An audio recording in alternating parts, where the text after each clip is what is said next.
রাজ্যে এসে এবার তৃণমূল সুপ্রিমো মমতা বন্দ্যোপাধ্যায়কে তীব্র আক্রমণ করলেন বিজেপির নেত্রী তথা কেন্দ্রীয় মন্ত্রী স্মৃতি ইরানি। নন্দীগ্রামে বিজেপি প্রার্থী শুভেন্দু অধিকারীর মনোনয়নপত্র পেশ উপলক্ষে এই দিন রাজ্যে এসেছেন স্মৃতি। বাংলায় পা রেখে মমতা বন্দ্যোপাধ্যায়কে এক হাত নিলেন স্মৃতি, বললেন, বাংলার বিজেপির জয় সুনিশ্চিত।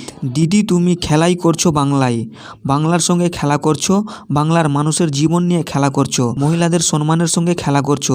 দিদি, খেলা করেই কি ভবানীপুর ছেড়েছো? খেলা করার সঙ্গে করছো নন্দীগ্রামের কি খেলা করতে চাও? তুমি খেলা করো, মোদি বাংলায় আসল পরিবর্তন করবে। এই দিন মমতা বন্দ্যোপাধ্যায়কে কটাক্ষ করে স্মৃতি ইরানি বললেন, দিদি বলেছেন মেয়েকে ভোট দাও, তাই দিদিকে জিজ্ঞাসা করতে এসেছি কোন মেয়েকে ভোট দিতে হবে দিদি? যে মেয়ের দল একটা 80 বছরের মহিলাকে মারধর করে, সেই দলকে ভোট দেবে? কোন মেয়েকে ভোট দেবে? যিনি দুর্গাপুজো সরস্বতী পুজোর প্রতিমা বিসর্জন দিতে দেয় না তাকে, তিনি এখানে এসে চণ্ডীপাঠ করছেন, বলছেন খেলা হবে। দিদির খেলা দেখো কত বিরাট।